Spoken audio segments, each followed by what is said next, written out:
પરીક્ષિત મહારાજના જે પ્રશ્નો હતા, પહેલો પ્રશ્ન કે આ સૃષ્ટિનો વિસ્તાર કેવી રીતે થયો, આ સૃષ્ટિ કેવી રીતે અસ્તિત્વમાં આવી છે. શુકદેવજી કહે છે કે આવો જ એક પ્રશ્ન એકવાર નારદજીએ બ્રહ્માજીને કરેલો, અને એણે જે કથા કીધી ને એ હું તમને સંભળાવું છું. તો પરીક્ષિત મહારાજ પૂછે છે કે ભાઈ એની જિજ્ઞાસા શું હતી. શુકદેવજી કહે છે, દેવદેવ નમસ્તેસ્તુ ભૂત ભાવન પૂર્વજ તદ્વિજાનીય જજ્ઞાનમ આત્મતત્વ નિદર્શનમ. પ્રણામ કરી અને નારદજી બ્રહ્માજીને પૂછે છે કે બ્રહ્માજી, તમે આ સૃષ્ટિની રચના કરી છે, પરમાત્મા અને જીવાત્માના તત્વજ્ઞાનથી તમે અવગત છો, તો આ જ્ઞાન મને વિશેષ રૂપથી જણાવો. હું જોઉં છું આ સંસારમાં બધું તમે ઉત્પન્ન કર્યું છે, બધાના ઈશ્વર તમે છો, છતાં તમે ઘોર તપ કરી રહ્યા છો. કોની તપસ્યા કરો છો તમે? જો આ બ્રહ્માજીનો ઉત્તર સાંભળવા યોગ્ય છે. બ્રહ્માજી કહે છે કે નારદ, તારો પ્રશ્ન અતિ સુંદર છે, મારા વિષયમાં તે જે કીધું એ સત્ય છે, પણ ક્યાં સુધી? જ્યાં સુધી લોકોને વાસ્તવિક ભગવાનની જાણ ન થાય ત્યાં સુધી આ જગતમાં, હે નારદ, મારી જેવા લોકોને સામાન્ય લોકો ભગવાન માનીને પૂજે છે. જો સ્વયં બ્રહ્માજી કહે છે ભાગવત કે લોકો મને ભગવાન સમજે છે, ક્યાં સુધી? તો કહે છે જ્યાં સુધી ઓરિજિનલ ભગવાનની ઓળખ નથી થઈ ત્યાં સુધી. હે નારદ સાંભળ, આજે હું તને સમજાવું છું. મૂળ કોણ છે? આ વિશ્વ ભગવાનથી પ્રકાશિત છે, અને આ વિશ્વની અંદર જે પરમ ઈશ્વર છે એ કૃષ્ણ છે. બ્રહ્મ સંહિતાનો પ્રથમ શ્લોક શ્રી બ્રહ્માજી કહે છે, ઈશ્વર પરમ કૃષ્ણ સચ્ચિદાનંદ વિગ્રહ અનાદિર આદિર ગોવિંદ સર્વ કારણ કારણમ. જો વિશ્વના પ્રથમ જીવ બ્રહ્મા શું કહે છે? ઈશ્વર પરમ કૃષ્ણ. પરમ ઈશ્વર જે છે એ ભગવાન કૃષ્ણ છે. એનું સ્વરૂપ કેવું છે? બોલે સચ્ચિદાનંદ વિગ્રહ અનાદિર આદિર ગોવિંદ. એ આદિ અને અંતથી રહિત જે ભગવાન ગોવિંદ છે, સર્વ કારણ કારણ, બધા કારણોનું કારણ એ કૃષ્ણ છે. તમામ વેદ અને શાસ્ત્રનો સ્વીકાર કરે છે. જો શાસ્ત્ર તો આવી વાતો એકદમ ક્લિયર કરે છે, પણ ક્યારેક ક્યારેક આપણી સમજ બહાર ક્યાંક વયું જાય ને ત્યારે થોડોક પ્રોબ્લેમ થઈ જતો હોય છે. જો આપણા ગુજરાતમાં પ્રસિદ્ધ સ્વામિનારાયણ સંપ્રદાય જે છે એનો પ્રસિદ્ધ ગ્રંથ શિક્ષાપત્રી છે, શ્લોક ક્રમાંક 108, સિમિલર શ્લોક છે એટલે તમને કહું. સહજાનંદ સ્વામી લખે, સ કૃષ્ણ ભગવાન પુરુષોત્તમ. એ જે ભગવાન કૃષ્ણ જે, અને આવા ભગવાન જે આપણા ઈષ્ટદેવ, એમાં લખ્યું છે સર્વ આવિર્ભાવ કારણમ. એ કૃષ્ણ જે છે એ બધા જ આવિર્ભાવ, માને જેટલા પણ અવતારો, જેટલા પણ સ્વરૂપ છે, જે બ્રહ્માજી કીધું ને સર્વ કારણ કારણમ, એ જ વાત ત્યાં લખી છે સર્વ આવિર્ભાવ કારણમ. આ બધા કારણોનું કારણ કોઈ છે, એ ભગવાન કૃષ્ણ છે. આ પરમ સત્ય છે. તો જો એ અનંત બ્રહ્માંડો એ ભગવાનથી પ્રગટ થાય છે, વેદ અને 33 કરોડ દેવી દેવતાઓ એનો પરમ સત્યના રૂપમાં સ્વીકાર કરે છે. પણ તોય કોઈ કહેતા હોય કે અમને માન્ય નથી, તો કાંઈ વાંધો નહીં, તમને જે માન્ય હોય એમાં હાલો ભાઈ, અમારે શું વાંધો છે? હે, અહીંયા ઘણાને પ્રશ્ન મનમાં થાય કે પ્રભુજી 33 કરોડ દેવી દેવતા નથી, 33 કોટી છે. અને આવું ક્યાંથી શીખ્યા છે ને પૂછીએ આપણે, કે ફેસબુકમાં આવ્યું હતું, વોટ્સએપમાં આવ્યું હતું, યુટ્યુબમાં આવ્યું હતું, ભલે ગમે ને આવ્યું હોય. એકવાર વેદ ખોલીને જોઈ લો, એમાં હું લખ્યું છે 33 કરોડ જ છે. અને કોઈને સંદેહ હોય તો વાંચ લેવાની છૂટ છે. 33 કરોડ પણ છે, 33 કોટી પણ છે, અને બેયના મંત્રો અલગ અલગ છે વેદમાં. એટલે ઘણી વાર જ્યારે કોઈ ઉચ્ચારણ કરે 33 કરોડ, જવું આ એક એવી ખોટી વાત સમાજમાં ચાલી રહી છે કે દેવતાઓ 33 કરોડ નથી, 33 કોટી છે. અચ્છા, એ 33 કોટી જે ગણાવે છે એમાં દેવી દુર્ગાનું નામ નથી, તો હું દુર્ગા દેવી નથી? કેટલાય દેવતાઓના નામ આપું તમને જે 33 કોટીમાં નથી આવતા, તો એ બધાનું શું કરશો? ભગવાન શિવના પત્ની છે માતા પાર્વતી, એનું જ નામ નથી એમાં. એટલે કોઈ પણ વસ્તુને બહુ ધ્યાનથી તત્વથી સમજવું જરૂરી છે. પછી ક્યાંકથી સાંભળ્યું આવ્યું સીધું આપણે જ્ઞાની પુરુષ ન બની જવું જોઈએ તરત. છે પ્રમાણ શાસ્ત્રોમાં 33 કરોડનું પણ છે અને કોટીનું પણ છે. અને આ બધા કૃષ્ણને પરમ સત્યના રૂપમાં માને છે કે સર્વ કારણ કારણમ, આ જગત જેણે રચના કરી છે એ બ્રહ્મા કહે છે કે આનાથી પરે કાંઈ નથી બીજું. વિચાર કરો, 4 માથા એ બ્રહ્માને, 8 મગજ એ માને છે કૃષ્ણ ભગવાન છે, અને આપણે એક માથું 2 મગજ એમાં એક બંધ ઈ એમ કે છે કે આ ભગવાન નથી. બોલો, એટલે આમાં કઈ અફસોસ કરવા જેવું નથી ભાઈ. ન માનતા ભાઈ તમે, બીજું.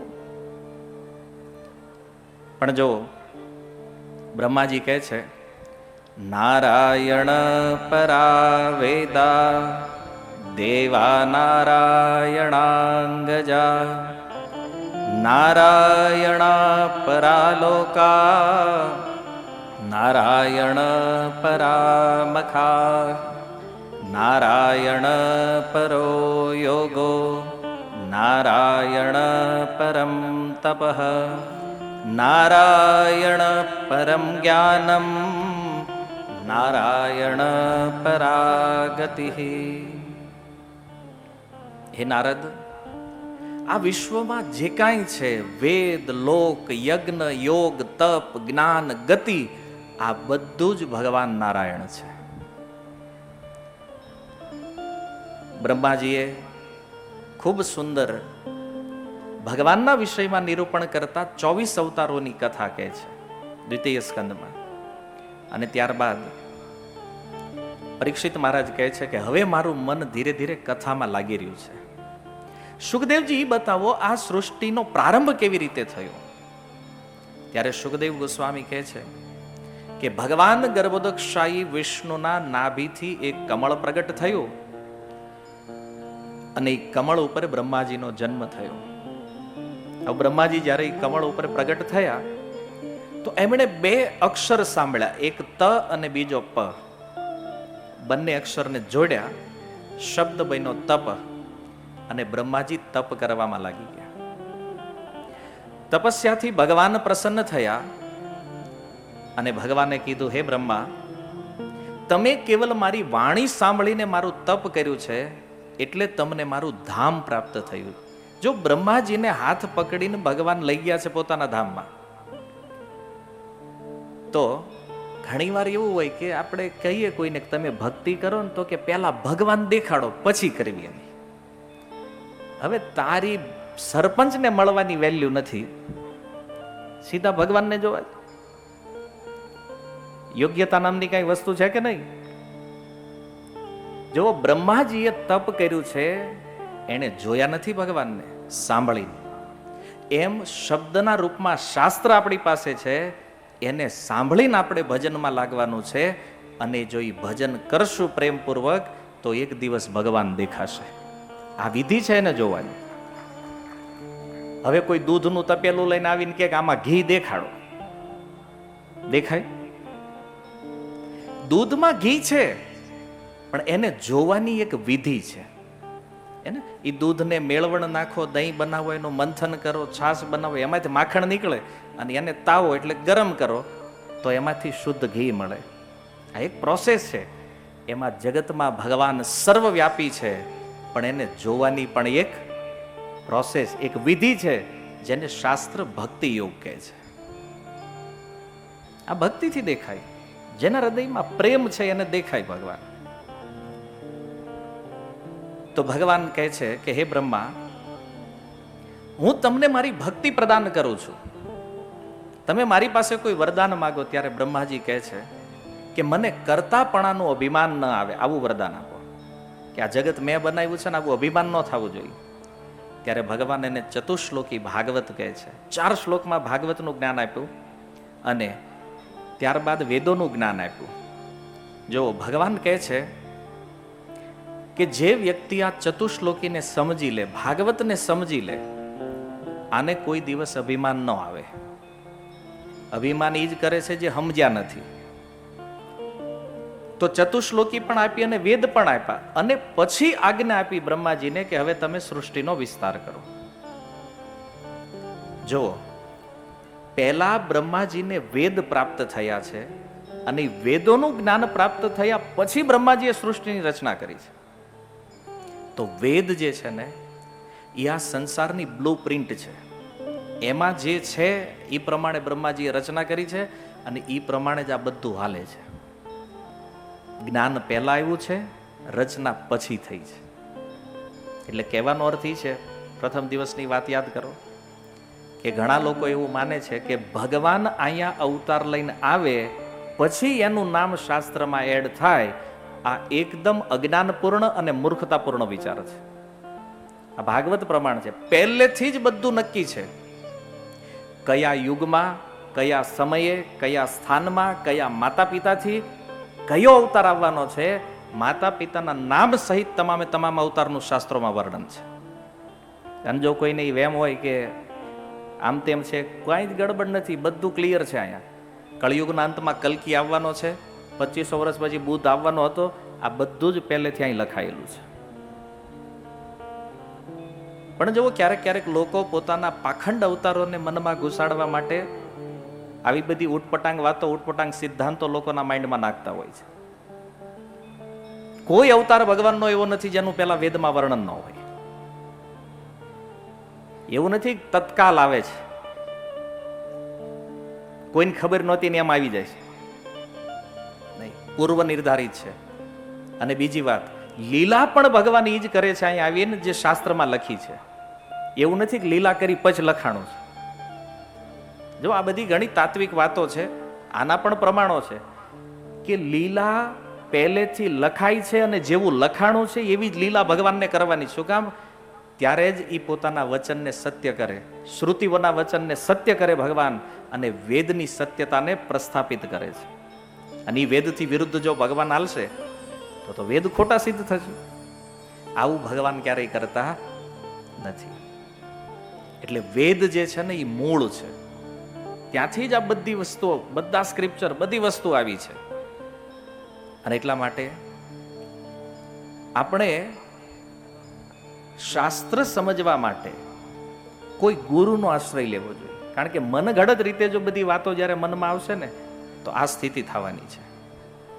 તો આ રીતે ખૂબ સુંદર સૃષ્ટિ વિષયક વર્ણન. ત્યારબાદ પરીક્ષિત મહારાજ વિદુરજીના વિષયમાં પ્રશ્ન કરતા કહે છે કે આ વિદુરજી જ્યારે મહાભારતના યુદ્ધ પૂર્વ તીર્થયાત્રામાં નીકળી ગયા, ત્યારબાદ એ ક્યાં ગયા અને એમણે શું કર્યું? સુખદેવ ગોસ્વામી કહે છે વિદુરજીની મુલાકાત મૈત્રેય નામના ઋષિ સાથે થઈ.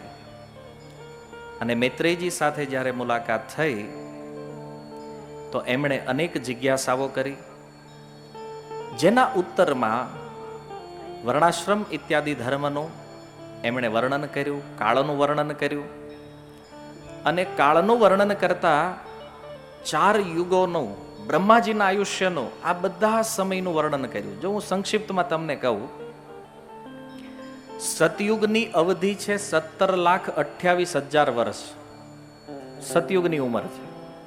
ત્યાર પછી ત્રેતાયુગ છે 12,96,000, દ્વાપર છે 8,64,000 વર્ષ અને કળિયુગ છે 4,32,000 વર્ષ. ધ્યાનથી સમજજો. શું કામ આ વિષય હું એટલે તમને કહી રહ્યો છું કે તમે ક્યાંય પણ ભાગવત કથા સાંભળવા માટે જાઓ, જો તમને બ્રહ્માજીનું આયુષ્ય ખબર નથી તો આનથી આગળની કોઈ કથા તમારા મગજમાં બેસે નહીં. કારણ કે ભાગવતની જે કથા છે ને એનો સમય મન્વંતરોમાં છે.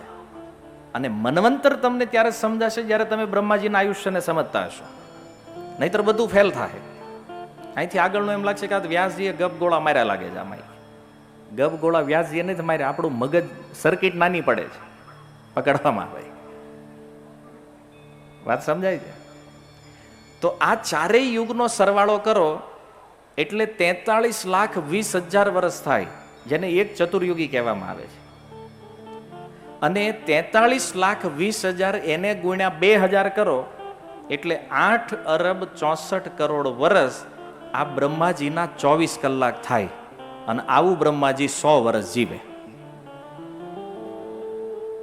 હવે અહીં મગજ ન દોડાવતા, ઘરે જઈને ગણતરી કરજો. અહીં આગળની કથામાં ધ્યાન રાખો. એટલે બ્રહ્માજીના જે 24, પૃથ્વી ઉપર 8,64,00,00,000 વર્ષ જ્યારે જાય ને ત્યારે બ્રહ્માજીના 24 કલાક થાય. એટલે 12 કલાકનો દિવસ અને 12 કલાકની રાત. તો 4,32,00,00,000 વર્ષ એ બ્રહ્માજીના 12 કલાક છે. બ્રહ્માજીના 12 કલાકમાં 14 મનુઓ થાય. 14 મનુ મહારાજનું શાસન આવે. અને એ એક મનુ મહારાજના શાસનનો જે સમય છે એને એક મન્વંતર કહેવામાં આવે. આ સમયની પરિભાષા છે. એક મનુ મહારાજ 71.42 ચતુર્યુગી રાજ્ય કરે. તો તમને એક પ્રશ્ન થાય કે અત્યારે કોનું રાજ છે? વર્તમાન સમયમાં 7મો મન્વંતર ચાલે છે અત્યારે, જેનું નામ વૈવસ્વત મન્વંતર છે. અને એ 7મા મન્વંતરની આ 28મી ચતુર્યુગી ચાલે છે, જેનો સતયુગ વયો ગયો છે, ત્રેતા ગયો છે, દ્વાપર ગયો છે, અને એ 28મી ચતુર્યુગીનો કળયુગ હાલે છે. અને બ્રહ્માજી કેવડા થયા જાણવું છે? આ બ્રહ્માજીનું 51મું વર્ષ ચાલે છે. 51મા વર્ષનો પહેલો દિવસ છે અને બપોર થયું છે બ્રહ્માજીનું. આ બધી ગણતરી છે, પણ નિરાતે કરજો ઘરે જઈને. આ બધું રેકોર્ડિંગ તો થઈ ગયું છે, પછી આમાં આંકડા મેળવજો બેઠા બેઠા. મારે તમને એટલું સમજાવવાનું છે કે બ્રહ્માજીના એક દિવસમાં 14 મનુઓ હોય. આ રીતે આખી સૃષ્ટિની વ્યવસ્થા છે. તો હવે એક પ્રશ્ન થાય કે બ્રહ્માજી આખો દી કરે શું? આવડો મોટો ટાઈમ છે. બ્રહ્માજીનો સમય જાય છે આ સૃષ્ટિના સર્જનમાં, અને જ્યારે ફ્રી હોય ત્યારે ભગવાનના ભજનમાં. વિચાર કરો, આટલું વિશાળ આયુષ્ય છે છતાં બ્રહ્માજીને કોઈ અહમ નથી. અને આપણે મૂળ 50, 60 વર્ષ 70 વર્ષ જીવવાના છીએ, તોય કોઈને હાથમાં નથી આવતા. બોલો, અભિમાન એટલું છે ભાઈ, પકડમાં આવતા જ નથી. કે જો એકવાર ઇન્દ્રના મનમાં એક સંદેહ થયો. હવે મન્વંતર બદલાય ને એટલે ઇન્દ્ર બદલાય. તો જે નવા ઇન્દ્ર આવ્યા એણે જોયું કે આ જે સ્વર્ગનો મહેલ છે આમાં તો મારી પહેલા કેટલા ઇન્દ્ર રહી ચૂક્યા છે. હવે જો એની તમારે ગણતરી કરવી હોય તો એ કરાવું કે બ્રહ્માજીના એક દિવસમાં ઇન્દ્ર કેટલા બદલાય. એક દિવસમાં 14 મન્વંતર એટલે રોજ 14 બદલાય. 14 ગુણ્યા 365 કેટલા થાય? 5100 આસપાસ કંઈક આવતા છે. એક વર્ષમાં 5100, તો આખા બ્રહ્માજી જીવે ત્યાં કેટલા ઇન્દ્ર બદલાતા છે? થોડું કેલ્ક્યુલેશન વિચારવા જેવું છે. એ પછી તમે ઘરે જઈને કરજો કેટલા ઇન્દ્ર બદલે. તો જે ઇન્દ્ર એ સ્વર્ગનો રાજા બન્યો છે એણે જોયું કે મારી પહેલા કેટલા આ મહેલમાં રહી ગયા છે. તો મહેલ તો જૂનો થઈ ગયો, એક કામ કરો, રિનોવેશન કરાવો. મહેલને શું કરવું છે? આને કે રિનોવેશન કરાવો. અને રિનોવેશન કરવા કોને બોલાવ્યા ખબર? દેવતાઓના જે ઇજનેર છે, એન્જિનિયર વિશ્વકર્માને. એ કે આ બધું રિનોવેશન કરો, આ જૂનું બધું કાઢ નાખો, આ નવું કરો. એ ક્યાંય આ વિશ્વકર્મા થયું ખરું, આને કોણ સમજાવે? એ કે આ તારો મહેલ રિનોવેશન કરતા કરતા મારું આયુષ્ય પતી જાય ને તારું પતી જાય કે બેયનું. શું કામ એવું થયું? એ કે કાંઈક વિશ્વકર્મા બનાવે તો કે આ ડિઝાઇન સારી નથી લાગતી, આને તોડો. કે પાછું બીજું કરો. વિશ્વકર્મા કંટાળ્યા. કે હારું આને સમજાવવું કેમ? એટલે નારદજીને પ્રાર્થના કરી વિશ્વકર્માએ કે નારદજી આમાંથી કંઈક મારો કંઈક કરો, તમે આમાંથી બહાર કાઢો મને. કે આમાં હલવાણો છું હું અહીંયા, આને મહેલ રિનોવેટ કર્યા જ કરવો. હવે જુઓ, નારદ મુનિ આવતા હતા તો રસ્તામાં લોમસ ઋષિ મળ્યા એને. અને લોમસ ઋષિની તપસ્યા જોઈ તો ઓલી બેહવાની જે ચટાઈ હોય ને સાદડી, એના તાતણા નીકળેલા, એ માથામાં નાખેલા. આમ તડકો ન લાગે એ હાટું, જે ફાટી ગયેલું હોય ને એ. અને નારદજીએ કીધું કે આવું કેમ કર્યું તમે, કે આ ચટાઈ જે ફાટી ગઈ છે અને માથે કે થોડોક તડકો ન લાગે નહીં આટલું, પણ કે કંઈક ઘર બર બનાવી લ્યો, કંઈક થોડું એક સારું ભવન બનાવો રહેવા માટે આમ. એટલે લોમસ ઋષિ કે હવે જીવવું થોડું, માથાકૂટ હું જાજી કરવી કે આમ. નારદજી કે થોડું એટલે કેટલું જીવવાનું તમારે? તે અહીંયા શરીરે છાતી ઉપર આમ નાનું ચોકઠું થઈ ગયેલું, જ્યાં રૂવાટી નહીં, બાકી આખા શરીરે વાળ. લોમસ ઋષિ કે જ્યારે એક બ્રહ્મા મરે ને ત્યારે હું એક રૂવાડું તોડીને હેઠું ફેંકું બ્રહ્માજીના સન્માનમાં. અને કે જયારે બધા રૂવાડા પૂરા થઈ જાય ને ત્યારે મારે આયુષ્ય પૂરું થાય એમ છે.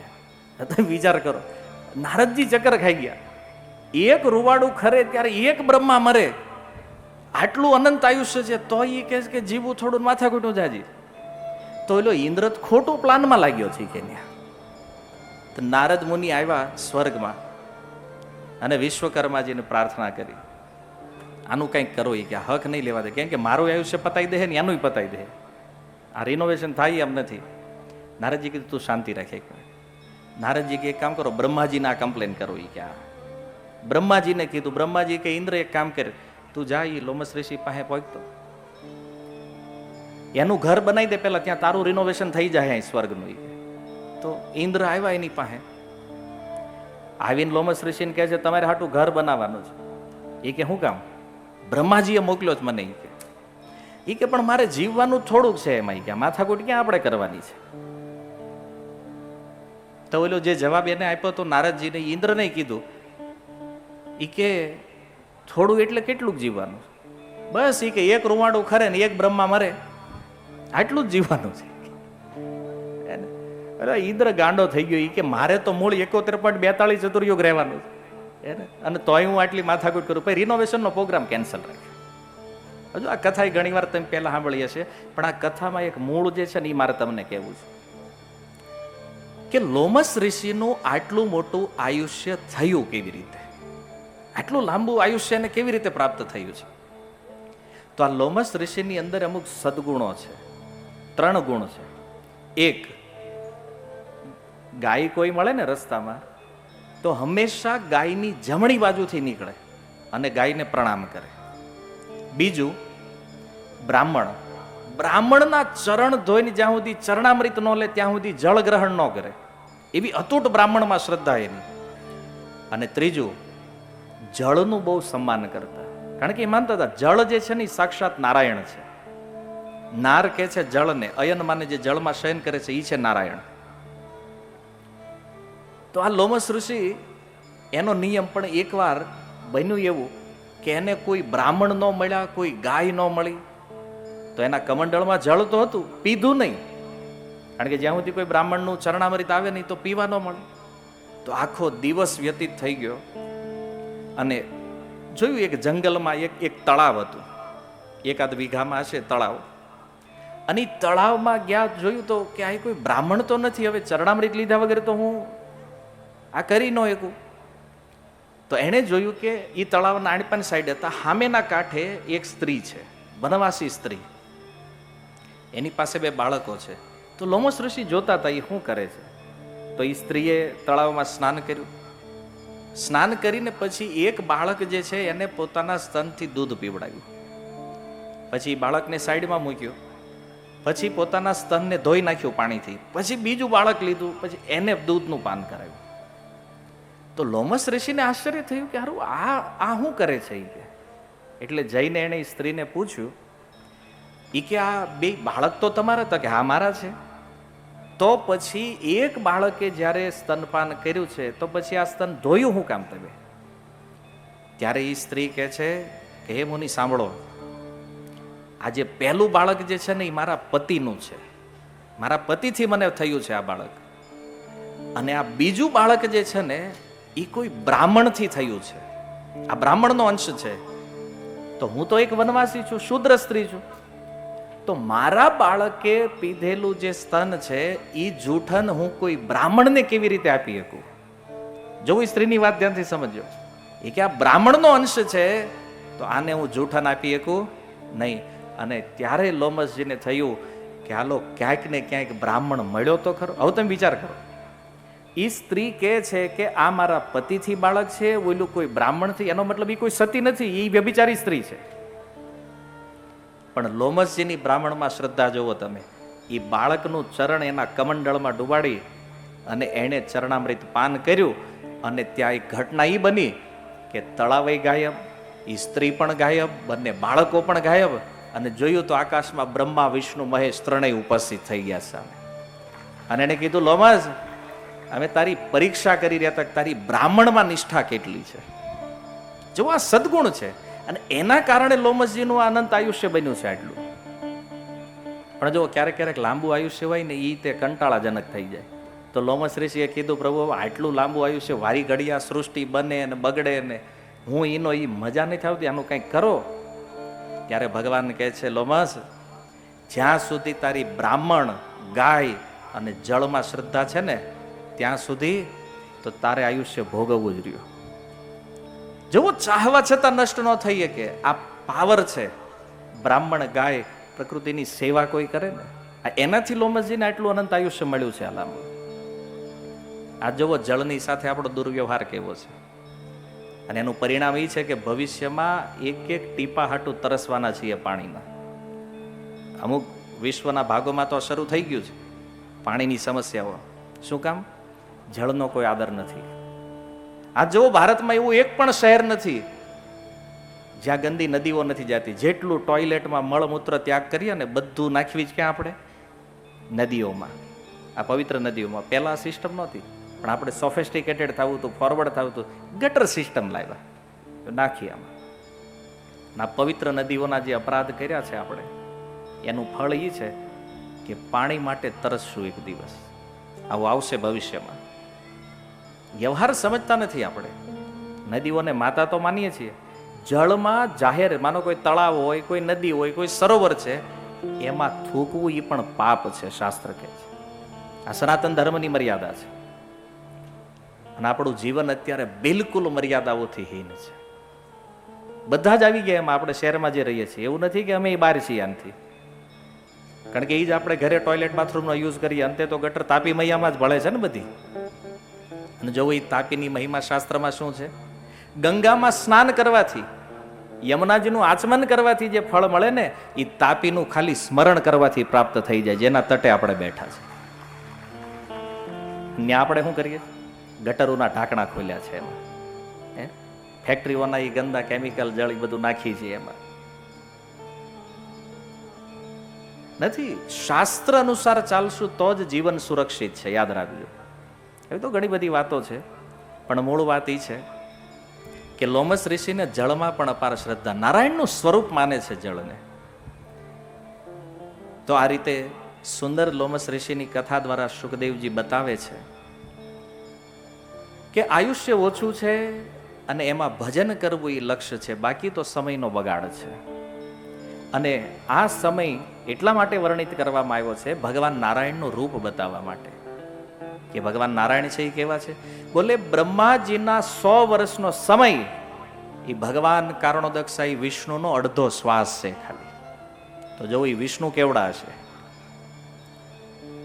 તો ભગવાનના સ્વરૂપનું વર્ણન કરવા કાળ, કારણ કે જે મીટર કિલોમીટર ન મપાય ને, એને સમયમાં માપવું પડે. સાયન્સના સ્ટુડન્ટ એ જાણતા છે, પ્રકાશ વર્ષની અંદર આપણે માપ કાઢવું પડે, મીટર કિલોમીટર પતે ત્યાં. એટલા માટે સુખદેવજી એક સુંદર ઉદાહરણ આપે છે કે આ સંસારમાં જે લોકો માયાની અંદર અટવાય અને આ સમય નષ્ટ કરી રહ્યા છે, એ બહુ બુદ્ધિમાનીનું કામ નથી. અને જો ભગવાનની માયા છે પણ એવી ભલભલાને અટવાડી દે. એક કવિ કહે છે, रक्त मांस हड्डी के ढेर पर मढ़ा हुआ है चा, देख उसी की सुंदरता हो जाती नींद हराम, ये माया तेरी बहुत कठिन है राम, ये माया तेरी बहुत कठिन, ये माया तेरी बहुत कठिन है राम, ये माया तेरी बहुत कठिन। કેટલી સુંદર વાત છે. રક્ત માંસ હડ્ડી કે ઢેર પર મઢા હુઆ એ ચામ. જગતમાં કોઈ ગમે એટલું સુંદર દેખાય, એની રિયાલિટી શું છે જાણો? આ ચામડીને ખાલી આમ ઉલટી કરી નાખો ને, ઊંધી કરી નાખો ને, આની નીચે માંસ, હાડક્યા, લોહી, આ છે બધું. પણ બ્રહ્માજીએ મઢ્યું છે એને એવી રીતે કે આમ લાગે નહીં હારું આ બહુ રૂપાળું છે, બહુ સારું છે. અને ખાલી જોઈ જાય સુંદરતા, કોઈનો સુંદર ચહેરો દેખાય ને ઊંઘ વહી જાય. બોલો, પ્રેમીઓની આ દશા છે. કોકને જોયા અને ગમી ગયા તો કે ઊંઘ નથી આવતી. હું કામ નથી આવતી ભાઈ? કારણ કે આ તત્વ જાણતો નથી. આમાં અંદર હું મટીરિયલ ભર્યું છે આ ખબર નથી એટલે. અને પછી સલાહ આપતા હોય, જુઓ ક્રોધ ન કરાય હો, આવું કહેતા હોય, પણ જયારે એને આવી જાય તો કરતા નિત્ય વિરોધ ક્રોધ કા કહેતા બુરા પરિણામ, કહેતા બુરા પરિણામ.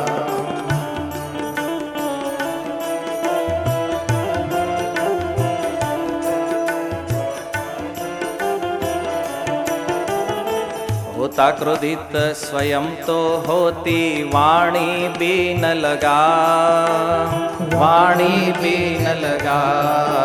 ये माया तेरी बहुत कठिन है राम, ये माया तेरी बहुत कठिन है राम.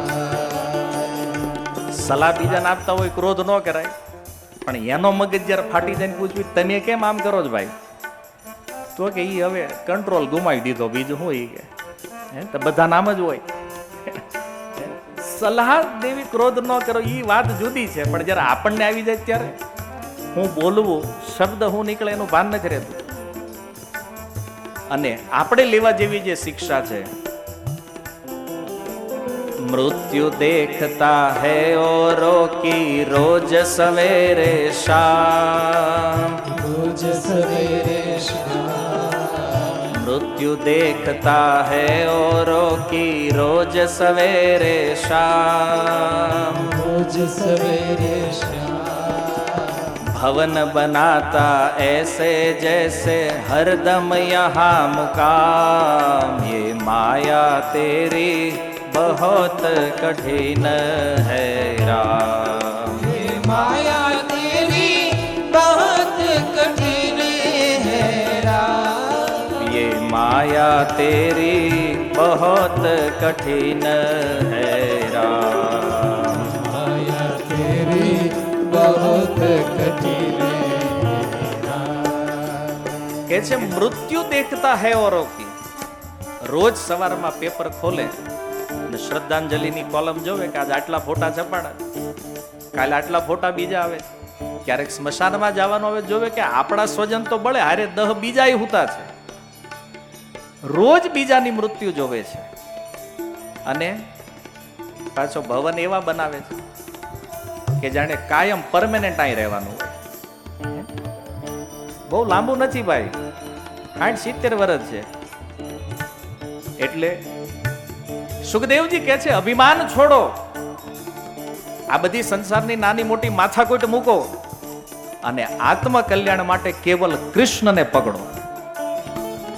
કારણ કે જ્યાં સુધી ભગવાનને નહીં પકડીએ ને ત્યાં સુધી આ જગતમાં આપણને કોઈ તારે એમ નથી, આપણો ક્યાંય પાર આવે એમ નથી. જો આ બધું જોવી છે, સાંભળવી છે, પણ આપણો સૌથી મોટો પ્રોબ્લેમ શું ખબર, ભૂલી જાય છે. અહીં બેઠા હોય ત્યાં સુધી એમ લાગે સારું ભજન જ કરાય હોય કે બીજું કાંઈ કરવા જેવું નહીં. અને આજ નીકળાય એટલે ખાલી પૂછવું પડે, એટલે ઓલા કાલે આવ્યાથી આજ કેમ નહીં થાય કથામાં? કે એમ કઈ કામ આવી ગયું કરો. હે ખબર છે આ મૂળ 7 દિવસ એમાં 4 તો વૈયા ગયા, હે તોય એ કામ ખેંચી જાય છે કે નહીં? પછી આપણે ફોન કરી પ્રભુ આવવાની તો બહુ ઈચ્છા છે, પણ હું કરું કામ આવી ગયું છે. હે આ રીતે નહીં ચાલે. એટલે પ્રાર્થના કરવી પડશે ભગવાનને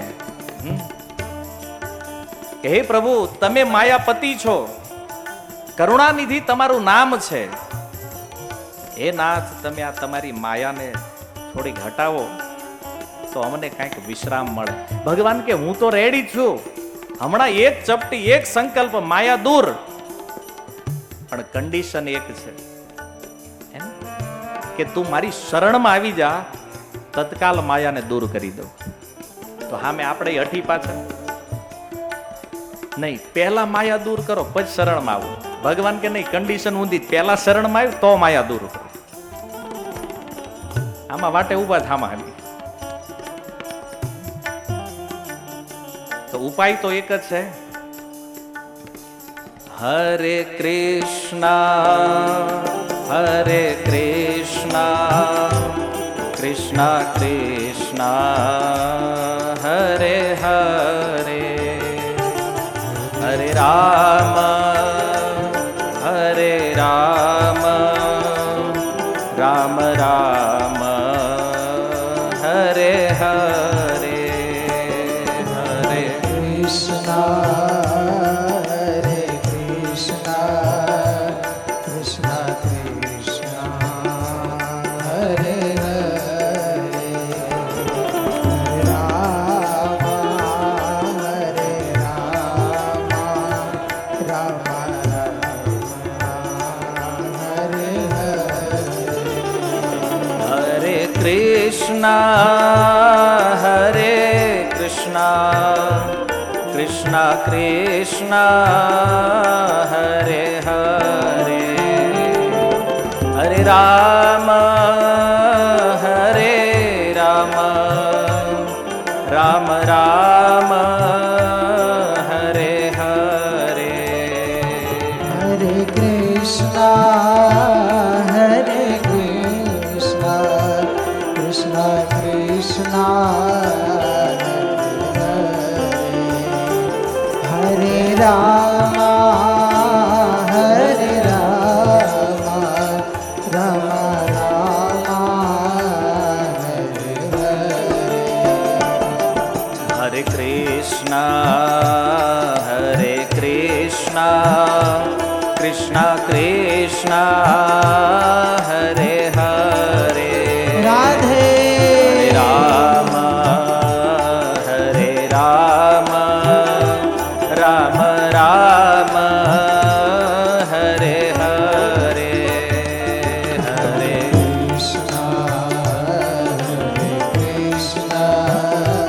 કૃષ્ણ કૃષ્ણ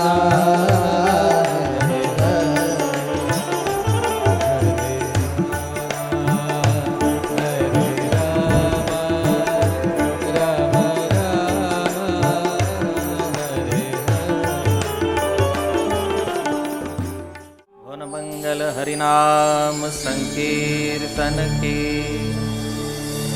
હરે કૃષ્ણ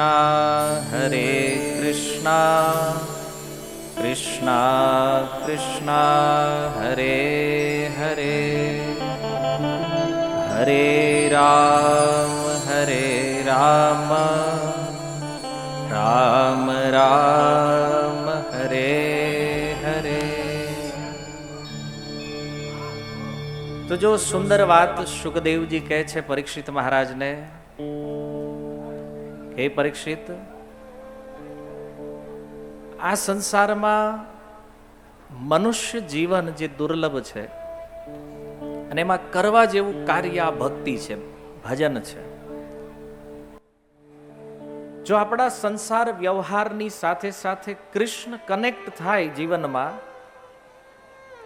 તો આ જીવન વાસ્તવમાં સુંદર બને, સુખી બને, આનંદમય બને અને એવું લાગે કે નહીં આ જીવવા જેવું છે. નહીંતર ચિંતામાં ને ચિંતામાં કેટલાય ઉકલી ગયા આમના. જો ટેન્શન બહુ લેવાનું નથી, જે પ્રારબ્ધમાં છે એ થવાનું છે. પ્રયાસ પુરુષાર્થ જરૂરી છે, પણ રિઝલ્ટ તો કેવલ કૃષ્ણના હાથમાં છે. જો આ ભક્તિનું સુંદર સ્વરૂપ છે, શ્રવણમ કીર્તનમ વિષ્ણુ સ્મરણમ, આ સુંદર શિક્ષા આપી અને સુખદેવજી કહે છે બ્રહ્માજીએ જ્યારે સૃષ્ટિ કરવાનો સંકલ્પ કર્યો, સૌ પ્રથમ 4 પુત્ર ઉત્પન્ન થયા જેને સનકાદિક કહેવામાં આવે છે. બ્રહ્માજીએ કીધું તમે વિવાહ કરો, સૃષ્ટિની રચના કરો. ના પાડી દીધી, અમારે ભજન કરવું છે કે આમાં પડવું જ નથી.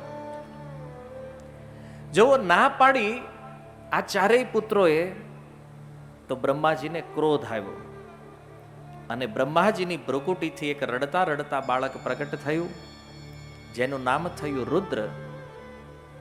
ત્યારબાદ બ્રહ્માજીએ પોતાના શરીરથી 10 પુત્રોને ઉત્પન્ન કર્યા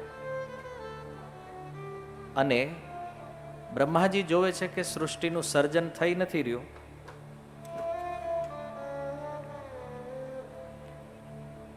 તો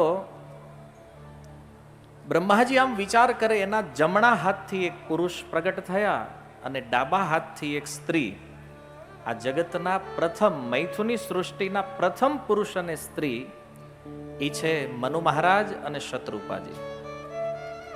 જો આપણે એક ભ્રમમાં જીવીએ છીએ કે મનુષ્યની ઉત્પત્તિ વાંદરાથી થઈ છે, આવું જ આપણને ભણાવવામાં પણ આવે છે ને આપણે માનતા પણ થયા છીએ. ભાગવત કહે છે મનુષ્યની ઉત્પત્તિ મનુ મહારાજથી થઈ છે. આ મનુ અને શત્રુપાથી જે સૃષ્ટિ થઈ એ થયા મનુષ્ય. આપણે મનુની સંતાન છીએ, વાંદરાની નહીં. કારણ કે નગર પ્રશ્ન ઉભો રહે, વાંદરો ક્યાં થયો? વાત સમજાય? એ લોકો પૂછે કે આપણા પૂર્વજો કોણ હતા, તેમ કેવું વાંદરા હતા? કે મનુ મહારાજ કેવું સારું લાગે? એમ જો ચોઈસ તમારી છે, જેને વાંદરા માનવા એમાં આપણને વાંધો નથી, માનો એ તમારા પૂર્વજ છે, તમે જાણો. અમારા તો મનુ મહારાજ છે. ભાગવતા કહે છે મનુથી આપણે આવ્યા છીએ એટલે આપણને મનુષ્ય કહેવામાં આવે છે, માનવ કહેવામાં આવે છે, મનુની સંતાન છીએ. જ્યારે મનુ અને શત્રુપા આ બંને સાથે મળ્યા છે, બ્રહ્માજી આજ્ઞા આપી તમે પૃથ્વી ઉપર જાઓ અને સૃષ્ટિ કરો. બ્રહ્માજીની આજ્ઞાથી બંને પૃથ્વી પર આવે છે અને જોવે તો પૃથ્વી છે જ નહીં, પૃથ્વી એના સ્થાનમાં નથી. મનુ શત્રુપાએ જઈને બ્રહ્માજીને કીધું પૃથ્વી એના સ્થાનમાં નથી. ત્યારે રસાતળ ગયેલી પૃથ્વીનો ઉદ્ધાર કરવા બ્રહ્માજી જ્યારે ચિંતન કરે મનમાં, એને એક છીંક આવી અને એના નાકથી અંગૂઠા જેવડા વરાહનું પ્રાગટ્ય થયું.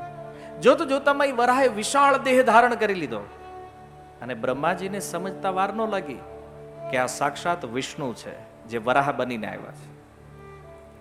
જયદેવ કવિ વરાહ ભગવાનની સ્તુતિ કરતા કહે છે, વસતી દશન શિખરે ધરણી તવ લગ્ના શશિની કલંક કલેવ નિમગ્ના. વસતી દશન શિખરે ધરણી તવ લગ્ના શશિની કલંક કરે કનિમગ્ના. કેશવદ્રીત સુકર રૂપ જય જગદીશ હરે, જય જગદીશ હરે, જય જગદીશ હરે. કેશવધીત શુકર રૂપ જય જગદીશ હરે, જય જગદીશ હરે, જય જગદીશ હરે. બોલો વરાહ ભગવાન કી. તો ભગવાન વરાહ એમણે ઈ પ્રલયકાલીન જળમાં છલાંગ લગાવી પોતાની દાઢો ઉપર ઈ પૃથ્વી દેવીને ધારણ કરી અને પોતાના સ્થાનમાં સ્થિત કર્યા. જુઓ આ સનાતન ધર્મના સનાતન દ્રષ્ટાઓની દ્રષ્ટિ શું છે. 2000 વર્ષ પૂર્વ દક્ષિણ ભારતમાં એક મંદિર છે વરાહદેવનું. એની કલાકૃતિઓમાં તમે જુઓ ને, વરાહદેવનું મૂર્તિ બની છે, એની દાઢ ઉપર પૃથ્વી છે અને પૃથ્વી ગોળ છે. જ્યારે અહીંના લોકો એવું કહેતા હતા ને કે પૃથ્વી ચોરસ છે, ત્રિકોણ છે, લંબગોળ છે, આવી છે ને તેવી છે, એ હજારો વર્ષો પહેલા આ સનાતન ધર્મના ઋષિઓને ખબર હતી કે આ પૃથ્વી ગોળ છે, એટલે એનું નામ ભૂગોળ આપ્યું છે. આ એના માટે છે જેને એવું લાગતું હોય કે ધર્મ કેવલ અંધશ્રદ્ધા છે, શાસ્ત્ર કેવલ મેન્ટલ સ્પેક્યુલેશન છે, આવી જેની માન્યતાઓ છે એના માટે આ પ્રમાણ છે. સાઉથ ઇન્ડિયામાં જ્યારે આ વિજ્ઞાનનો જન્મ નહોતો થયો ને ત્યારે ભારતના ઋષિઓને ખબર હતી પૃથ્વી ગોળ છે. અને 2000 વર્ષ પહેલા બનેલી મૂર્તિ આજે પણ છે અને મથુરામાં પણ છે આદિવરાહ મંદિરની અંદર. જો આ શાસ્ત્ર જે છે ને આ પરફેક્ટ વિજ્ઞાન છે, ઓરિજિનલ સાયન્સ જે છે ને આમાં છે. પણ જો આપણી દ્રષ્ટિ નથી ગઈ એટલે આપણે ક્યારેક ક્યારેક વાર્તાઓ કથાઓ સાંભળતા હોય ને તો આપણને એવું લાગે કે આ બધું તો હવે હશે એમનામ, આવું બધું હોય થોડી. જો કોઈ પણ સાયન્સથી કનેક્ટ કરો શાસ્ત્રની થિયરીઓને, તમને સમજાશે કે આ વૈદિક જ્ઞાન કેટલું સચોટ અને પરિપૂર્ણ છે. આવી તો અનેક વાતો છે શાસ્ત્રોમાં. જવો જે આયુષ્યનો ડિફરન્ટ આપણે જોયો છે કે મનુષ્ય અને દેવતા, દેવતા અને ઉપરના લોકના આયુષ્યમાં જે ફરક છે ને, તમે એક મહાન વૈજ્ઞાનિક છે આલ્બર્ટ આઇન્સ્ટાઈન, એનું એક સૂત્ર બહુ પ્રસિદ્ધ છે, E=mc². સમયની સાપેક્ષતાનો જે સિદ્ધાંત એણે આપ્યો છે એ જ છે જે આજથી 5000 વર્ષ પહેલા મૈત્રેયજી વિદુરજીને કહી રહ્યા છે. આ ભાગવત છે જો સૃષ્ટિ પ્રકરણ. કોઈ પણ કથાઓ જે છે ને એ આપણા મનથી, એટલે હું વારંવાર કહું છું કે કોઈ યોગ્ય ગુરુના માર્ગદર્શનમાં શીખો શાસ્ત્ર તો આ બધું સમજાશે કે આપણે કેટલી મહાન પરંપરાની ધરોહર છીએ. આપણે લોકો, આપણા પૂર્વજો કેટલા મહાન છે, આપણો ધર્મ કેટલો મહાન છે. જે ધર્મને આજે આપણે તિરસ્કાર કરીએ છીએ, અંધશ્રદ્ધાની દ્રષ્ટિથી જોઈએ છીએ, આ પરફેક્ટ વિજ્ઞાન છે. આજના સાયન્સની જેટલી થિયરીઓ છે ને બધી ખંડિત કરી શકાય, પણ આ શાસ્ત્રનો શ્લોક હજારો વર્ષો પછી પણ અકબંધ છે. કોઈ કહી ન હોય કે આ ખોટું છે કે આજના પરિપ્રેક્ષ્યમાં લાગુ ન કરીએ કઈ. જો આવું દિવ્ય આ ભાગવત છે. સૃષ્ટિના ક્રમમાં આ મનુ અને શત્રુપાથી મનુષ્ય, જેને મૈથુની સૃષ્ટિ કહેવામાં આવે છે, તો આની પૂર્વ બ્રહ્માજીએ જે સૃષ્ટિ રચના કરી એને સાંકલ્પિક સૃષ્ટિ કહેવામાં આવે છે. બ્રહ્માજીના સંકલ્પથી કોઈ સ્ત્રીની આવશ્યકતા નથી ત્યાં. હવે જો આપણી પાસે સમય બહુ મર્યાદિત છે, મારે તમને ઘણું બધું કહેવું છે, પણ સંક્ષિપ્તમાં એટલું સમજો કે 7 પ્રકારની સૃષ્ટિનું ભાગવતમાં વર્ણન છે. એમાંની એક આ મૈથુની સૃષ્ટિ છે, જે પુરુષ અને સ્ત્રીથી સંતાનો થવા. તો ઘણીવાર લોકો પ્રશ્ન કરે કે ભાઈ સ્ત્રી નો હોય તો જન્મ કેમ થાય? બ્રહ્માજીના શરીરથી 10 ઋષિઓ પ્રગટ થયા છે. અત્રિ, વશિષ્ઠ ઇત્યાદિ, અંગિરા ઇત્યાદિ, ભૃગુ, આ બધા. આની કોઈ માતા નથી, બ્રહ્માજીના એક એક અંગોથી પ્રગટ થયા છે. તો સંકલ્પ દ્વારા જે સૃષ્ટિ થાય આને સંકલ્પ સૃષ્ટિ કહેવામાં આવે છે. આ બધું શાસ્ત્રોમાં છે. પણ આપણી પાસે એક જ વસ્તુ ખૂટે છે, એ છે શ્રદ્ધા. આ નથી, અને શ્રદ્ધા નથી ને એટલે સંદેહ છે. અને ગીતામાં ભગવાને કીધું સંશયાત્મા વિનશ્યતિ. આ સંશય જે છે ને એ વિનાશ બાજુ લઈ જાય છે. તો આ મનુ અને શત્રુપા, એના 5 સંતાનો થયા, 2 પુત્ર અને 3 કન્યાઓ. ઉતાનપાદ અને પ્રિયવ્રત, આ 2 પુત્ર થયા. ઉતાનપાદના પુત્ર થયા ધ્રુવ મહારાજ, જેની કથા હમણાં આપણે સાંભળી, કે જેની તપસ્યા માટે ખૂબ પ્રસિદ્ધ થયા. પ્રિયવ્રત મહારાજના વંશમાં એમના 9 પુત્રો થયા, જે 9 વર્ષના રાજા બન્યા છે. અને 3 કન્યાઓ થઈ, દેવહૂતિ, આકુતિ અને પ્રસૂતિ. તો માતા દેવહૂતિના ગર્ભથી ભગવાન કપિલનો જન્મ થયો છે. બોલો કપિલ ભગવાન કી. બીજી આકુતિ નામની જે કન્યા છે એમનો વંશ પણ મૈત્રેયજીએ વિસ્તારથી વર્ણન કર્યો. પ્રસૂતિ નામની જે કન્યા છે, જેમાં સતી, જે ભગવાન શિવના પત્ની છે, આ કન્યાઓ પ્રગટ થઈ. પણ એક પ્રશ્ન થાય કે મનુ મહારાજના વંશને શા માટે સાંભળવો આપણે? કોણ કોના દીકરા છે, કોનાથી કોણ થયું, આપણે હું એના લેવા દેવા છે? તો કે છે આ 5 ભાઈ બહેન એવા છે જેના વંશમાં સાક્ષાત ભગવાનનું પ્રાગટ્ય થયું છે, 5ના વંશમાં. અને એટલા માટે આ વંશનું વર્ણન જ્યારે કોઈ સાંભળે તો કહે છે કીર્તયંતે પુણ્ય કીર્તય. આ વંશનું કીર્તન જે છે ને એ પવિત્ર કરવા વાળું છે. એટલા માટે આનું શ્રવણ આપણા માટે બહુ જરૂરી છે. જો આ 5 વંશની અંદર જે સંતાનો થયા એનાથી જ આ બધા વંશ ગોત્ર આ બધું પ્રારંભ થયું છે. મૂળ આ પાંચેય છે. અને આનાથી જે મન્વંતર છે, સ્વયંભૂ મન્વંતર, એ આખો મન્વંતર ભરાઈ ગયો. એના દીકરાઓ, એના દીકરા, એના દીકરા, આ 5 મૂળ થયા. અને આ રીતે મૈત્રેય ઋષિએ જ્યારે મનુ મહારાજના વંશનું વર્ણન કર્યું, એ વંશના વર્ણનને પૂર્ણ કરી અને આગળ ઉપર પુનઃ કથાનો પ્રારંભ કરતા કહે છે, અજામિલ ઉપાખ્યાન. કારણ કે પછી એમાં આ કોણ કોણ રાજાઓ થયા, કોણ ક્યાંના રાજા બન્યા, કયા લોક છે, મન્વંતરો, આ બધાનું ડિટેલ વર્ણન ચાલ્યું. અને 5મા સ્કંદના અંતમાં નરક લોકનું વર્ણન કર્યું સુખદેવજી.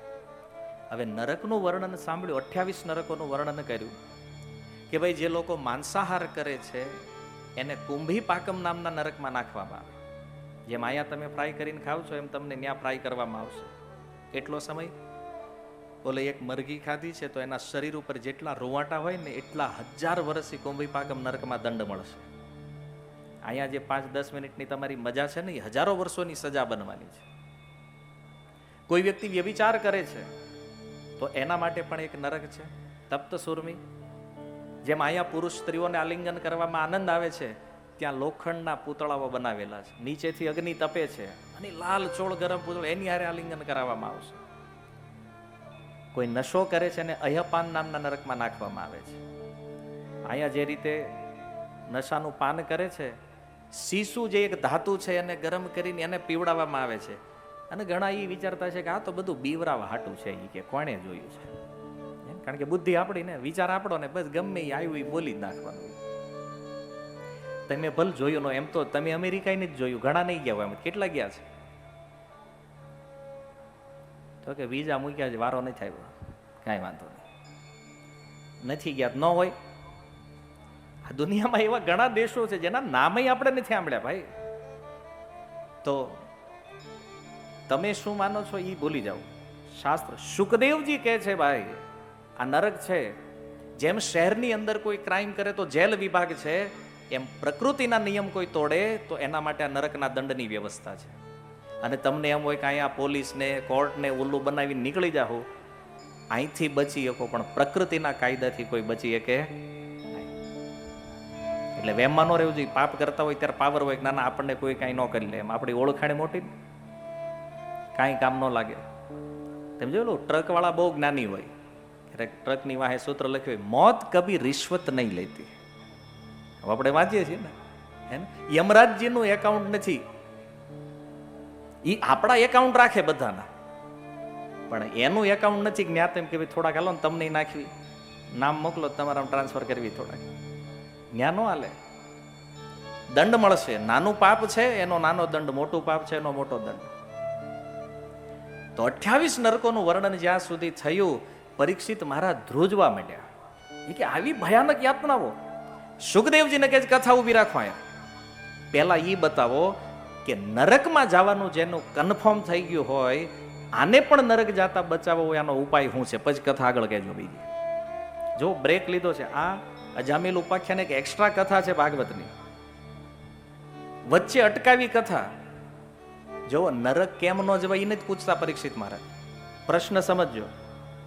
અધુનેહ મહાભાગ યથૈવ નરકાન નર, જેનું કન્ફર્મ થઈ ગયું છે કે આ નરક જવાનું જ છે, આ મરે એટલે સીધો નરક ભેગો થવાનો, એને પણ જો નરક જાતા બચાવવો હોય, આનો ઉપાય શું છે?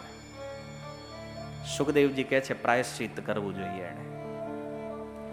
પરીક્ષિત મહારાજ કે ઈ મને બેહતું નથી. કેમ? તો કે પ્રાયશ્ચિત્તમ અથોપાર્થમ મન્ય કુંજર શોચવત. આ તો હાથી સ્નાન જેવું છે. 3-4 કલાક હાથી સરોવરમાં નાય અને વળી પાછો બહાર ધૂળમાં આલોટે.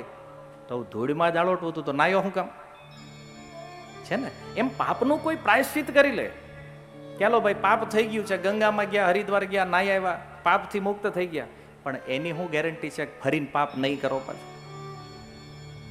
જો પ્રાયશ્ચિત પાપનો નાશ કરે, પાપ કરવાની જે વાસના છે, જે ઈચ્છા છે ને, એ પ્રાયશ્ચિતથી ન જાય. એટલા માટે પરીક્ષિત મહારાજ કહે છે પ્રાયશ્ચિત નહીં, સુખદેવજી કોઈ એવો ઉપાય બતાવો કે જે કર્યા પછી પાપ કરવાની ઈચ્છા જ મરી જાય, પાપની ઈચ્છા જ ન રહે. આવો કંઈક ઉપાય બતાવો. કેમ? કારણ કે સંસારના લોકો માને છે કે આપણીથી પાપ થઈ ગયું છે ને તો થોડું સારું કર્મ કરો, પુણ્ય કરો તો ઓલું પાપ ભૂવાઈ જાય. પ્લસ માઇનસ સિસ્ટમ નથી આમાં ભાઈ. પાપ કર્યું છે એનો અલગ દંડ ભોગવવો પડશે, પુણ્ય કર્યું છે એનું અલગ ફળ મળશે.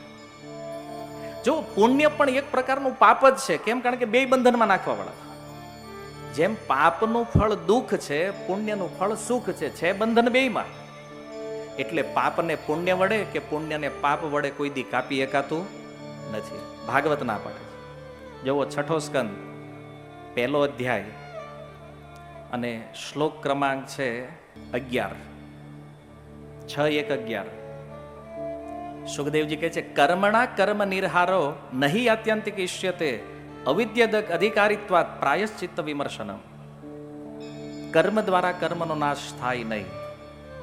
એટલા માટે હે સુખદેવજી કાંઈક એવું કહો કે જે કર્યા પછી નો પ્રાયશ્ચિત કરવું પડે, નો કર્મ ફળ રે, બધું ઝીરો બેલેન્સ થઈ જાય, આવું કંઈક બતાવો. ત્યારે સુખદેવજી કહે છે, સક્રિન મનઃ કૃષ્ણ પદાર વિંદયો નિવેશિતમ ત ગુણરાગિયૈરિહ ન તે યમં પાશભૃતશ્ચ તદ્ભટા સ્વપ્ને પશ્યન્તિ ચીર્ણ નિષ્કૃતા. કે છે પરીક્ષિત, સક્રિન એક વાર કોઈનું મન કૃષ્ણમાં લાગ્યું છે, કેવલ એક વાર કોઈએ પોતાની જીહવાથી કૃષ્ણનું નામ લીધું છે, નતે યમમ પાસ બ્રિતશ્ચ તદ્ભટાન. હે પરીક્ષિત સાંભળ, અસલીમાં છોડી દે, સ્વપ્નમાં પણ યમરાજના દૂતના દર્શન આને થતા નથી. કોને? જેની જીહવા ઉપર એક વાર ભગવાનનું નામ આવ્યું છે. આ નરકમાં નહીં જાય. હવે તમને એમ થાય ખારું આ અઘરું છે, આ મગજમાં બેહે એવું નથી. તમને બેહે કે ન બેહે? અધ્યાય 6 સ્કંદ 6 1લો અધ્યાય શ્લોક ક્રમાંક 19. આ સુખદેવજીના વચન છે કે જે ભગવાનના નામનું કીર્તન કરે છે આને સ્વપ્નમાં કોઈ દી યમદૂતો આવતા નથી. જે ભગવાનના નામનું કીર્તન કરે એની પાપની જે વાસનાઓ છે ને એ બળી નષ્ટ થઈ જાય. જેમ આપણે જોઈએ છીએ ઘાસ કોઈ વાવતું નથી, એના બીજ જમીનમાં પડ્યા હોય, પણ જેવો વરસાદનો સંગ થાય એટલે ઘાસ ઓટોમેટિક નીકળે. એમ આમ તો લાગે કે આપણે વૈરાગી છીએ, પણ જ્યારે વિષય ભોગ સામે આવે ને ત્યારે સંગ થઈ જાય પાછું. પણ જો ભગવાનનો નામનું કીર્તન જે કરતા હોય એના હૃદયમાં પાપની વાસના પણ ક્યારેય રહેતી, એ પાપ કરવાની ઈચ્છા જ નષ્ટ થઈ જાય. હવે ઈચ્છા જ ન હોય પાપ થાય કેવી રીતે? તો બેસ્ટ ઉપાય હરિનામ છે. પરીક્ષિત મહારાજ કે હું સમજી ગયો, પણ એ કે ઓલા કળિયુગ વાળાનું હું કરશું? કેમ? કારણ કે એ માનતા નથી કોઈનું. સુખદેવજી કે માને કે ન માને ઉપાય તો આ છે. કારણ કે ભગવાનના નામથી જેવી શુદ્ધિ કોઈ જીવની થાય આવી શુદ્ધિ અન્ય કોઈ વસ્તુથી થતી નથી. અચ્છા, તો ઘણીવાર લોકોને એ પણ પ્રશ્ન છે કે પ્રભુજી નામ તો અમારે લેવું છે, પણ છે ને મન નથી લાગતું. એ કે માળાને અરે માળા કરવા બેસીને ત્યાં જ વિચાર હોય, મશીન ગનમાં ગોળીઓ છૂટે ને એમ વિચાર આવે. અને આમ નવરા બેઠા હોય ને ત્યાં આમ વાંધો નહીં, તો મને નવરું બેઠું હોય, પણ જેવી માળા લેવીને તો જ આ પ્રોબ્લેમ આવે. જો ક્યાંય ભાગવતમાં નથી લખ્યું કે મન લગાવીને જપ કરવાના છે. અહીંયા એટલું લખ્યું છે ભગવાનનું નામ લેવાનું છે. કેમ? અજામિલ નામનો એક બ્રાહ્મણ, એના મૃત્યુનો સમય આવ્યો અને બાજુમાં એનો 5 વર્ષનો દીકરો રમતો હતો જેનું નામ નારાયણ હતું. પેલા 3 યમરાજના દૂતો આવ્યા, આનાથી જોરથી બૂમ નીકળી ગઈ નારાયણ. અને જેવું નારાયણ શબ્દ નીકળ્યો, આવ્યા 4 વિષ્ણુના પાર્ષદો અને ઓલાને કીધું આને છોડો. તલવારથી પાસ કાપી નાખ્યો અને કીધું આને લઈ જવાનો અધિકાર તમારો નથી. એ કહે યમરાજજીએ મોકલ્યા છે, જો આખી ફાઇલ લઈને આવ્યા છે કે કેટલા કેટલા પાપ આણે કર્યા છે, આ નરકનો અધિકારી છે. બોલે ધર્માત્મા છે, અજામિલ પ્રભુ થઈ ગયો હવે. એ ગયા પેલા અજામિલ હતો, હવે અજામિલ. પણ ઓલા કે હજી આમાં લખ્યા જ તો હોય, હજી ભોગવા નથી એને. પછી ધર્મરાજના દૂતોએ કીધું કે કાંઈક ભૂલ થાય છે તમારી. શું ભૂલ થાય? એ કે આણે જે નારાયણ નામ લીધું છે ને ઈ તમારા સ્વામીનું નથી, એના દીકરાનું લીધું. જો એલો રમે એનું છે. તો ભગવાનના પાર્ષદોએ કીધું કે નારાયણ નામ છે કોનું? તો કે તમારા સ્વામીનું. તો એ કે અમને ઓર્ડર છે કે આ જગતમાં કોઈ પણ મારા સ્વામીનું નામ લે એને નરક જવા દેવાનો થતો નથી. છોડો આજામિલને, નકર તમને મારશું. આ એને પેલાને મોકલી દીધા પાછા તહીણે. આ પ્રસંગ છે ભાગવતમાં. જો ભગવાનનું નામ અજામિલે દીકરા માટે લીધું તોય નરક જાતા બચી ગયો, તો વિચાર કરો જે પ્રેમથી ભગવાનનું નામ લે છે એને કૃષ્ણ હું નહીં આપે યાર? હે, દીકરા માટે લીધું એનો જો નરકવાસ ટાળી દીધો હોય તો બે હાથ ઉપર કરીને પ્રેમથી જે બોલે છે હરે કૃષ્ણ કૃષ્ણ કૃષ્ણ હરે હરે, હરે રામ રામ રામ હરે હરે. અરે તમારા માટે તો વૈકુંઠના દરવાજા પહેલા ખોલી નાખશે યાર. ખાલી લઈ તો જોવો નામ એકવાર. કૃષ્ણને એમ નામ આપણે કરુણા સિંધુ નથી કહેતા ભાઈ. રાહે છે કે નામ લ્યો ને આવો પાછા, હું કામ અહીંયા હડો જોઈ કે ભાઈ. પણ જો સુખદેવજી કહે છે સાંકેત્યમ પરિહાસ્યમ વા સ્તોભમ હેલન એવ વા વૈકુંઠ નામ ગ્રહણમ અશેષ અગહરમ વિદુઃ. જુઓ નામ તમે ગમે એ રીતે લ્યો. ઘણી વાર શું છે, લોકો એમ કહેતા હોય, માનો અહીં રોડે નીકળ્યા હોય હલવાનું કે જો એટલે હરે કૃષ્ણ વાળાની કથા હાલે છે, તોય ભગવાન સમજે કે આણે મારું નામ લઈ લીધું છે. સંકેત સાંકેત્યમ પરિહાસ્યમ વા. અને ક્યારેક આપણે તિલક કરી નીકળે, જો કે આવે હરે કૃષ્ણ વાળા નીકળે આવડું લાંબુ ટીલું કરી નીકળે, આપણી મજાક ઉડાવતો હોય ને કોક. આવી રીતે પણ જો કોઈ ભગવાનનું નામ લે તો ભગવાન કહે છે એના પણ સમસ્ત પાપ નષ્ટ કરીને એને પણ હું નરક જાતા બચાવી લઉં છું. તો કહે છે આ તો હાલો હિન્દુઓ હોય ભગવાનનું નામ લેવેલા, મુસલમાનનું હું? હવે એક પ્રશ્ન ચૈતન્ય ચરિતામૃતમાં ઉઠ્યો કે આ તો આપણા સનાતનીઓની વાત થઈ, પણ બાકીના છે એનો ઉદ્ધાર કેમ થાય? ત્યારે હરિદાસ ઠાકુર કહે છે કે એ બધાને હરામ બોલવાની આદત છે. હિન્દુઓ હેરામ બોલે, ઓલા હરામ બોલે, પણ કૃષ્ણ તો એ જ માને છે કે બે મારું નામ જ લે છે. હે, હરામ કે હેરામ, મૂળ તો વિભક્તિનો ફરક છે ને, રામ તો બેયમાં છે. તો કોઈ પણ રીતે નામ જપો, ઉદ્ધાર તો થવાનો છે. તોય સંદેહ રહે કે આમ થોડું હોય કે યાર. તો હું તમને એક ઉદાહરણ આપું. માની લો અહીંયા જે વાયર છે એના ઉપરથી પ્લાસ્ટિકનું કવર કાઢી નાખવી અને પછી અહીંથી કોઈક 80 વર્ષના વ્યક્તિને કહે આવો નાના અડો, ઝટકો લાગે? લાગે? હા તો હા પાડો. હા, અહીંથી કોઈક ઓલો નાનો એવો છોકરો છે ને કે ભાઈ તું અહીં તું અડતો, એને ઝટકો લાગે? વાયર વિચાર નહીં કરે કે હારું આ 80 વર્ષનો છે, અડે છે તો આને જોરથી ઝટકો મારવાનો. ઓલો 5 વર્ષનો બીજારો બાળક સમજતો નથી, ભૂલથી આવ્યો આને કરંટ નથી મારો. વાયર વિચાર કરે? વાયરનું કામ છે જે અડે એને કરંટ મારવાનો. એમ ભગવાનના નામનો એ સ્વભાવ છે કે જે જપે એને નરકથી બચાવવાનો, પછી ગમે એ રીતે લે. આ વસ્તુ શક્તિનો પ્રભાવ છે ભાઈ. જો આ કળિયુગનો યુગ ધર્મ છે, હરિનામ સંકીર્તન. તો આ રીતે સુંદર નામની મહિમાને પ્રગટ કરી અને સુખદેવજી કહે છે કે નરક જેવી યાતનાઓથી જો બચવું હોય આ જીવનમાં પણ અને ભવિષ્યમાં પણ, તો ભગવાનના નામથી શ્રેષ્ઠ ઉપાય બીજો કોઈ